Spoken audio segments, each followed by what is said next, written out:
to Coffee and Chats. My name is Lindsay Giese and I'm the Executive Director for River Arts Inc. And today I'm joined by our Sauk Prairie High School Principal, Chad Harnisch. Welcome, Chad. Cheers. Cheers. Thanks for having me. Well, thanks for joining me. We are, of course, drinking John Joseph coffee today. It is the only coffee that we ever drink, right? Right. Yes, absolutely. Thank you, John Joseph Coffee. I'm going to dive right in because I have a lot of hard-hitting questions coming your way today. What I always like to start with is our guests talking about their background. So if you could give us a little bit about your history, please. Sure. I'm just finished my 7th year in Sauk Prairie as the high school principal. So I'm starting year 8. That's the longest I've ever been anywhere professionally. It's actually the longest I've ever been anywhere since like my K-8 days. I don't think I've ever been anywhere 8 years. So obviously I like it here. I'm starting to sink down some roots. Before coming here, I was a principal in Rice Lake High School in northern Wisconsin, an assistant principal in East Troy, a high school English teacher, football track coach in Fort Atkinson, which is another school in the Badger Conference. I have an all but dissertation done from Edgewood College, so I'm not a doctor, but I'm a licensed superintendent. I have my master's degree from Marian University in Fond du Lac in educational leadership. I got teaching certification at UW-Eau Claire, and I got my bachelor's degree in English at UW-Stevens Point, where I guess I thought I was going to go off into the world and become a world famous poet because I have a minor in creative writing and an emphasis in poetry. And I went back to school later to be a teacher. So you've been all over Wisconsin. I have, and I grew up in northwest Wisconsin also. That's where I went to high school in a small town, Bloomer, the world's speed jump roping capital. I'm sure you're familiar with it. So did you ever compete? I did compete in the speed jump roping contest. Yeah, I think my personal best is like 51 jumps in 10 seconds. Well off world record pace. World record, I think, is 72 jumps in 10 seconds. Okay. Set by Paul Morning in the late 1970s, as seen on Real People, and that's incredible. I feel like today I could probably do like 10. Yeah, it's hard, right? Like, I'm not sure I could do one today. It's so easy when you're a child, and now I'm not quite in my jump rope playing weight. I don't know. I don't know if the public knows that, but this body is not jump rope ready. That's exciting. And about the poetry background, I feel like we have not fully utilized that skill set here in Sauk Prairie.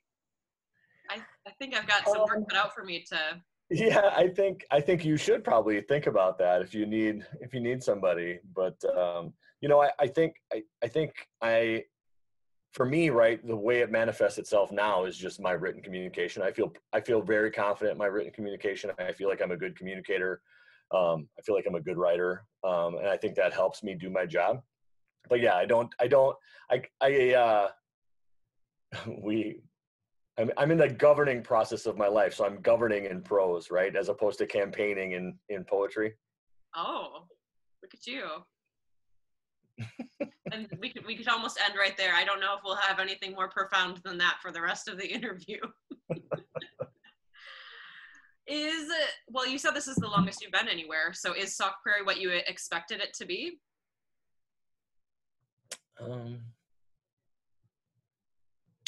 In some ways, yeah. I think the community is what I expected it to be. It's sort of I don't know if we're ex-urban, but we definitely occupy what I would consider to be a unique niche in Wisconsin. We're close enough to Madison that we can take advantage of the things that a big city has to offer. But we're equidistant to Devil's Lake and Wisconsin Dells, right? So like we have this access to this rural recreational activities, and then we're located directly on the Wisconsin River, right? Like the number of times I kayak the Wisconsin River multiple times every summer, just because that's part of what my wife and I like to do together. So I think all of those things were things I expected. When I got here in 2013, I would say that our school was not quite as modern as I expected it to be, both in instructional methodology, but also in sort of the facilities. And all of those things we've taken huge leaps forward on. We're not there yet, but I feel really good about the progress that we've made. I feel like that's a really good segue into my next question, which was what you're most excited about now that the referendum passed in April and plans are underway. Which part of the referendum projects are you most excited about? I think I'm most excited about the part that's going to be the hardest to see. The thing I'm most excited about is that the infrastructure upgrades that we're going to make in heating, in fire suppression, in electrical, those are probably the biggest pieces from a dollar perspective. And they're also the part that most members of the public didn't see in the process. They didn't focus on that in the process leading up to the referendum.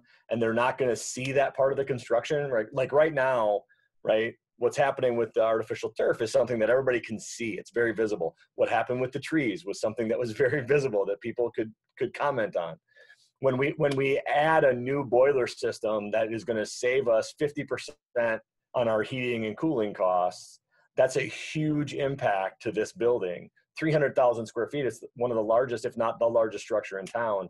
Heating and cooling that takes up a lot of our resources. When we are able to do that more efficiently, now we have dollars that we can spend in other ways in the classroom, right? So I think those are the things that I'm most excited about, but that's going to be hard for most people to understand why I'm excited about that sort of mundane level of detail. I feel like when they start construction on that part of it, I think you should take video and photos every day. Yeah, probably. To share the excitement.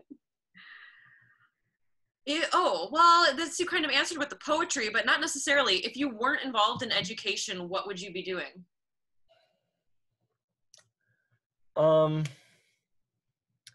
If I weren't in education right now, I think I would be in restaurants. Any particular kind? I mean, right now it's a tough time to say I want to get involved in a restaurant. So one of the things that I dream about when I'm thinking about what am I going to do when I'm done being a principal, is that, so my job requires creative problem solving, but it doesn't require creative product making, right? Like at the end of my creative process, there's not this thing that I can show to the world and say I made that.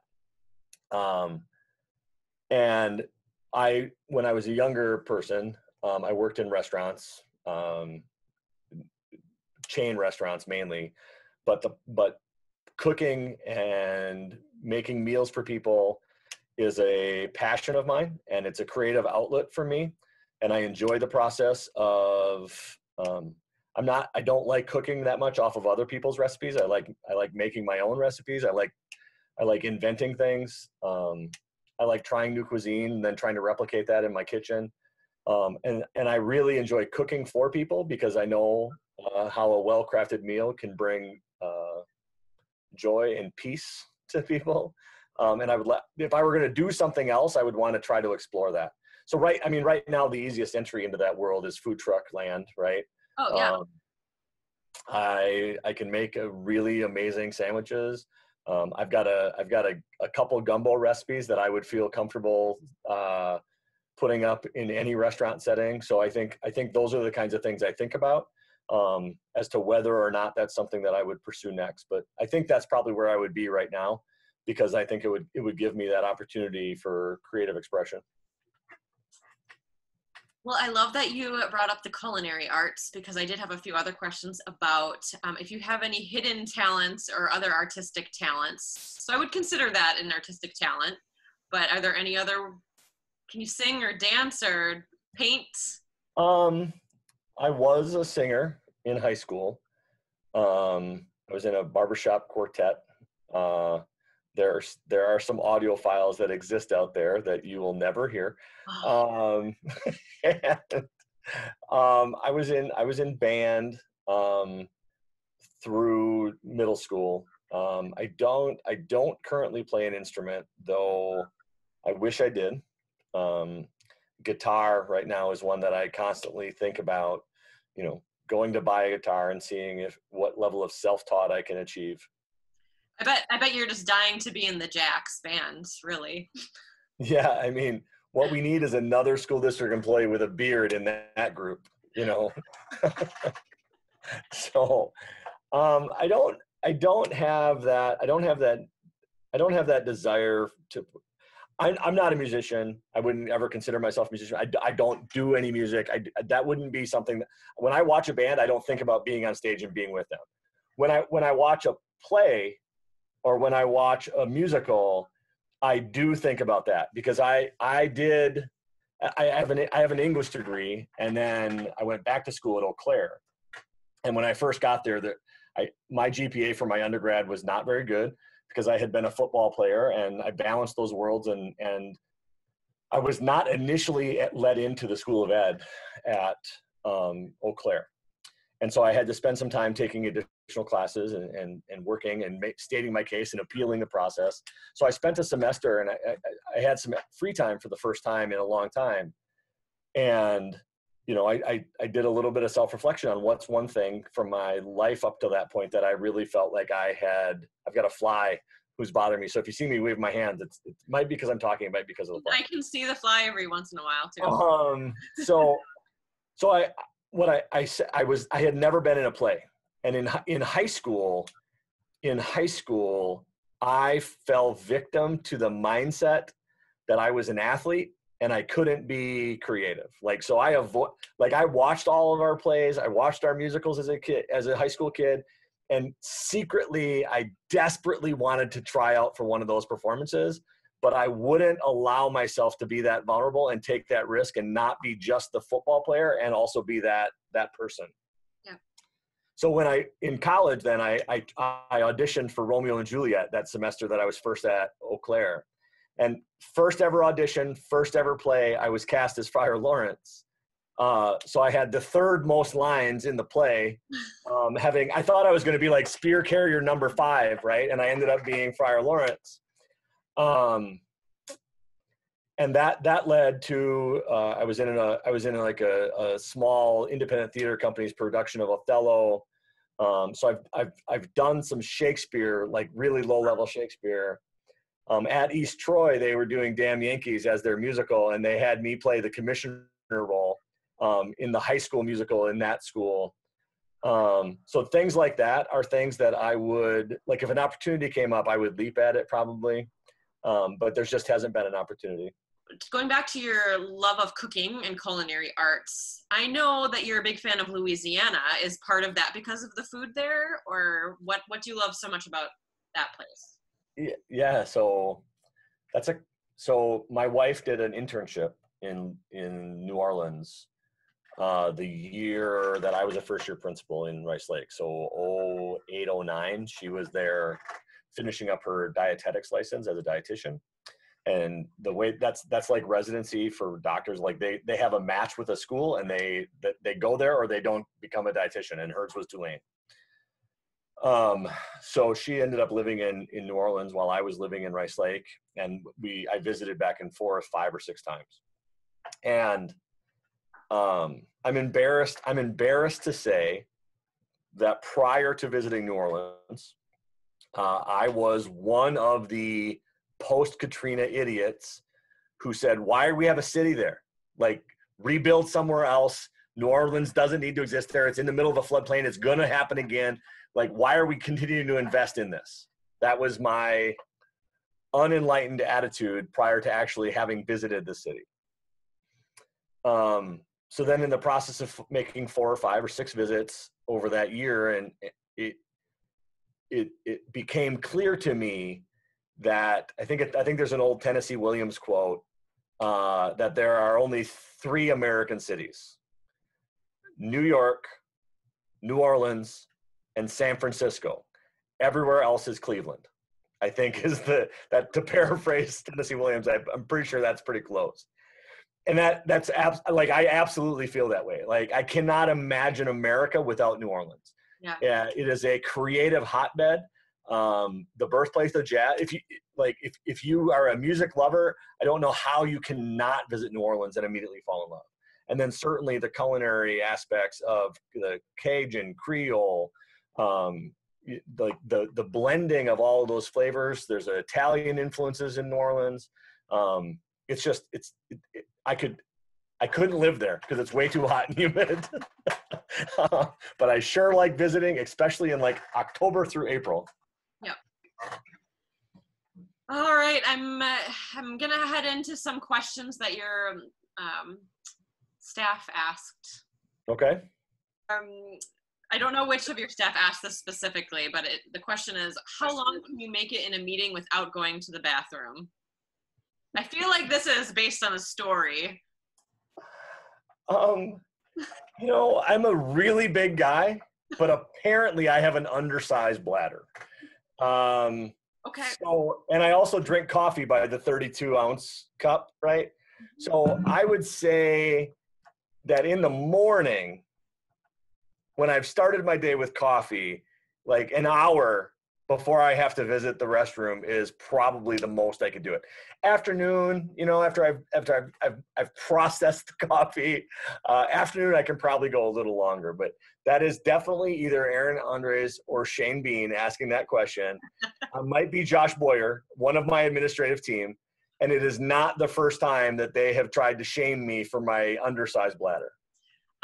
Are you doing okay right now? Do we need to take a break? I'm fine. It's afternoon. Yeah, I'm good. Good. Thanks for checking, though. You're welcome. Okay, this also must be an inside joke, so I'm looking forward to what the story is behind this. Is it empty or empty? So you would think that someone with a degree in English would have examined their own pronunciation of words before their mid-40s. Yeah. But apparently, for my whole life, said empty with an F in it. Empty. I didn't notice it. Did you spell it with an F? No, I didn't spell it with an F. I knew that, like, my spelling was, EMPTY. But somehow that F sound got in there. Sort of like when people say wash for wash. I don't make that particular sound, but for whatever reason, I did say empty. And I noticed Aaron smiling in a meeting, and there was no real reason for him to be smiling. So, and it had happened a few times, and I finally called him on it. He's like, "Will you say empty again, please?" And I said empty, and everybody starts laughing. And I had to go and like ask my mom and dad, like, "Will you please say empty?" And both my parents said empty, right, with no F. I have no idea where I picked it up, and I don't know when I picked it up. I don't know if it was something that started. I don't know where it came from. I've worked really hard to eliminate it now because they pick on me about it. But you will, if I end up like having to say a sentence and I'm going to add the word empty without having thought about it ahead of time, you'll notice that I'll pause and I'll be like empty.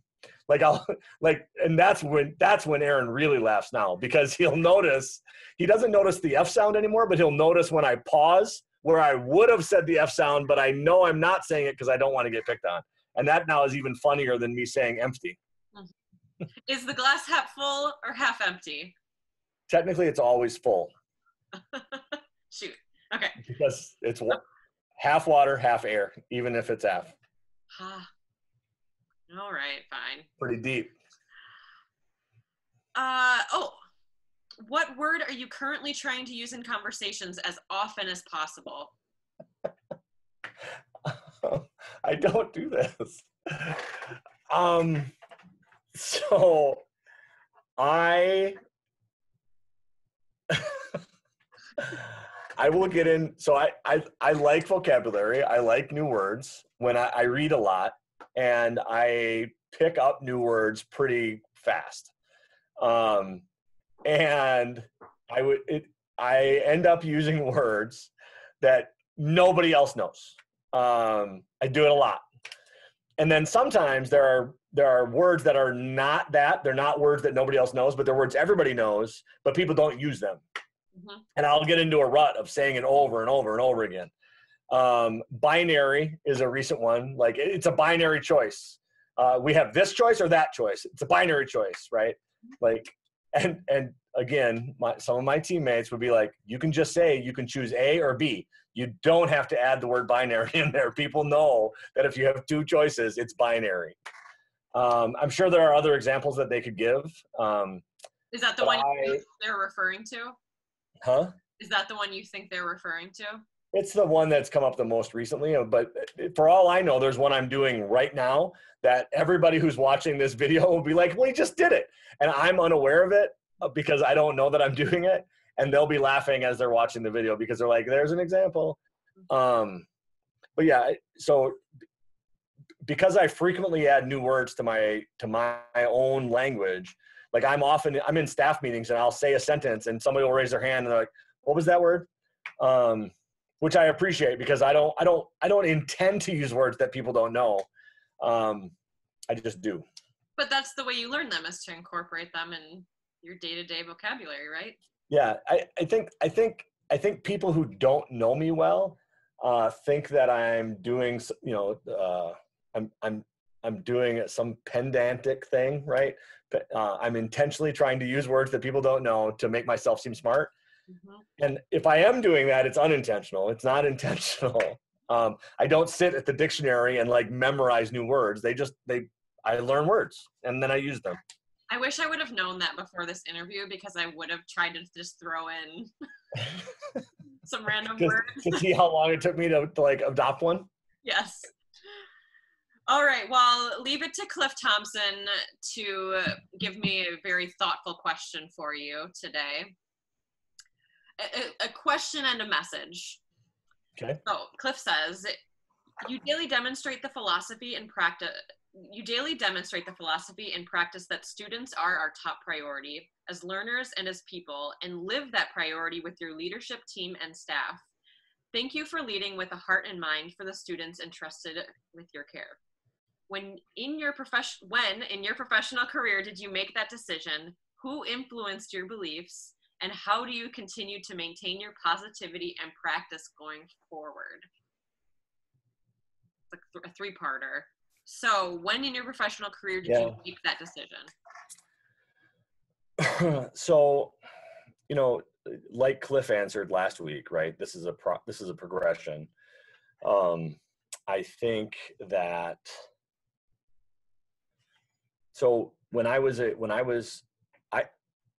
in case you haven't noticed in our personal interaction, Lindsay, I have pretty severe attention deficit disorder, right? Like my ability to stay focused on a task for any length of time is pretty compromised. It's really hard for me to stay focused on one thing for a long time. It's one of the reasons why I left the classroom. It was because I was a very poor feedback giver. As an English teacher, right, I would collect 100 identical essays and I wanted to give unique feedback back to every kid. And like my brain's ability to stay focused on that task for 30 hours was non-existent. If I were back in the classroom now, I would do that differently. But at the time I felt unsuccessful. So I started looking for other things to do and I ended up getting elected president of our union in the town we were working in Fort Atkinson. And as president of the union, I became a problem solver. And I loved it. I loved solving problems. And I loved I was good at it. And because again, it builds on my communication skills, my ability to bring people together and discuss a complex idea. That was fun for me. And I actually started thinking about how could I do that as a career. And I think, working for the union at the time, that was in 2004, 5, 6, those problems were important, but they weren't like, there were a lot of adult problems I was solving, a lot of problems like, how do I help this teacher get through this thing? And somebody has to do that work. But I liked the problem solving, but I didn't like necessarily the kinds of problems it was. So I started looking around for other things to do. And as career in administration became one of them. And I think once I shifted into this role, I was student-centered already. It was important to me to solve kid problems. And then I ended up working for, my first principal was a man named Rick Peniston, who was laser focused on the purpose of school is what we do with and for students. All of the adult stuff has to be focused on that. And I think he really strongly influenced my thinking about that. And then I went to another place where, when I went to Rice Lake, that was like the general attitude of the district was, and perhaps from district leadership, the superintendent was less focused on students and more focused on like systems. And I had come there with a very strong relationship focus, very strong, I want to do this for kids. And that really, like, actually being somewhere that was philosophically unaligned with the way I was thinking actually made that more rock solid in who I am. So then when I started looking for a place to land after leaving there, that was why SAWC worked, because of the way Cliff talked about and thought about his work. And I, you know, and in learning about the district, I thought that they had some work to do to move in that direction. And it's a really important part of how I hire. I hire teachers. My first screener for them is, are they doing this because they want to contribute to student growth, or are they doing this for other reasons? Like, my mom was a teacher, my dad was a teacher, I've always wanted to be a teacher, I knew I wanted to be a teacher when I was third grade. Like, those aren't bad answers. They might be a very good teacher with those answers, but my primary focus is the teacher. Why do you want to be a teacher? I want to help students grow and learn and become the person they're destined to be. Like, that's the answer I'm looking for in a candidate. And I start there, and then everything else builds off that. Do you feel like COVID has caused us, I think, to evaluate a lot of things in our lives? I know for me too, but one thing organizationally based for River Arts Inc., we can't do our work the way that we've always done it. And so at the root of it, we go back to what our mission is, and we can still fulfill our mission in other ways. And so I wonder, it's a different level, but do you feel like you go back to that root, like you are here for the students? So even though, you know, in the spring when things shut down or whatever happens going forward, that you're thinking about, you know, what is best for the students? How can we be there for the students? Like, is that even more prominent now, or the same? Yeah, no, it has to be the core of how we make decisions. And we're in an impossible situation right now, trying to decide between what's best for students in their development and growth as human beings and their connection to school, and what's best for students and staff from a health and safety standpoint. You know, I think it's unlikely that we'll go the whole year without being in virtual again at some point, fully virtual. I hope that, well, and this interview is being conducted in front of the board's vote, so we'll know by the time this airs probably what the board decides. I think we have a window right now that we might be able to do in-person hybrid instruction, and I hope we have that opportunity, because that will give us that opportunity for in-person connection, which will make the virtual learning we'll do later more efficient, more effective, more meaningful. I hope. I don't know if that's what's going to happen or not. And it's very hard. Like, my job right now, like many years ago, I became a licensed superintendent, and I have not pursued that job, mainly because a wise mentor of mine once said, when I asked him the same question, why are you not a superintendent? He said, well, the things I like about being a principal, I really, really like. I love them. The things I hate about being a principal, I hate. And if I were going to be a superintendent, they take away all the things that I love, and they give me more of the things I hate. And I thought about that for probably 2 years.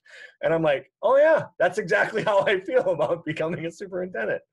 And right now, for the last 6 months, they take away all the things that I love about being a principal, and I'm left with just the kind of things I don't really like that much. Yeah. So I look forward to the day when we're able to get past this and return to full in-person instruction with full activities. Seeing all of our kids, our highest achieving, on their way to Harvard kids, and our students for whom school is really difficult, and their relationships with their teachers is the thing that makes it possible.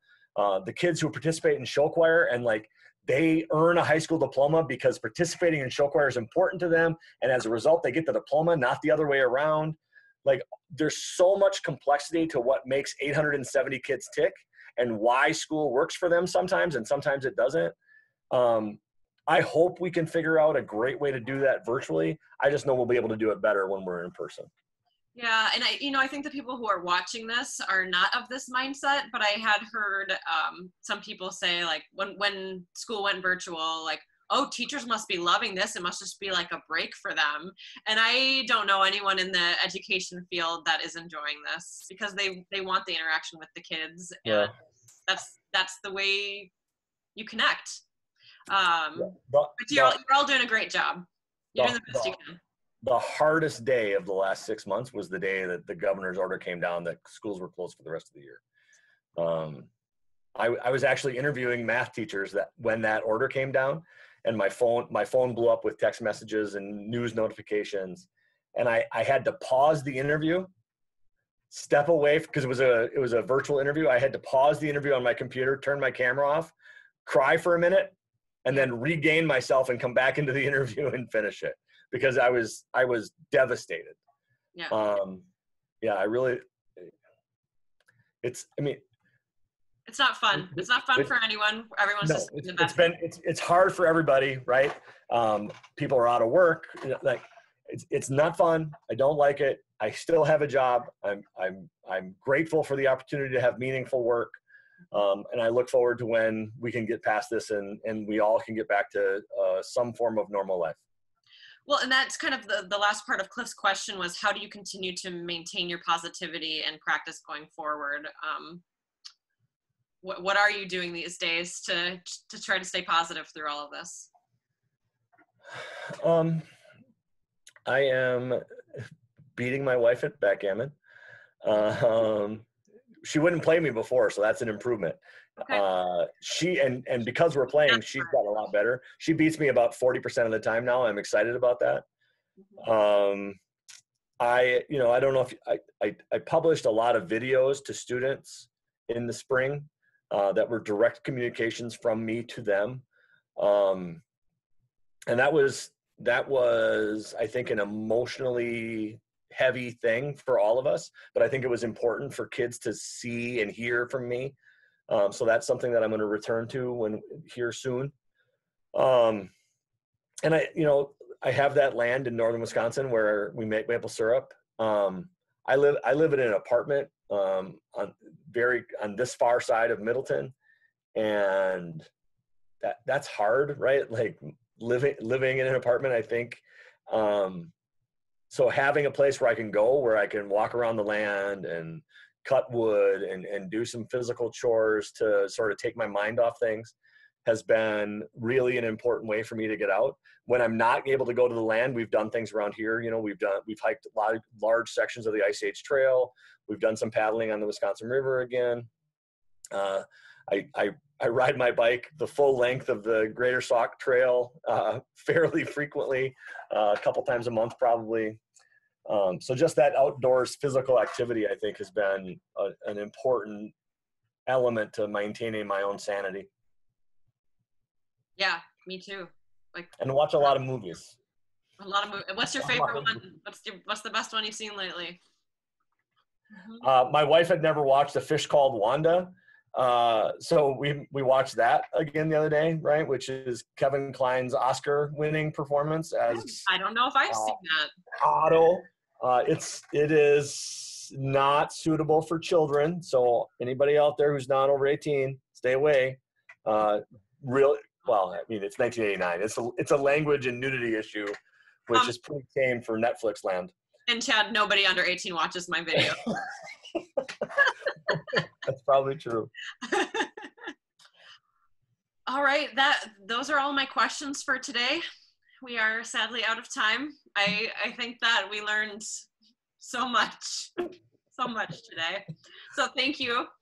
Well, I hope that the community, after viewing this little chat, still feels comfortable with me filling in as high school principal, at least for the foreseeable future.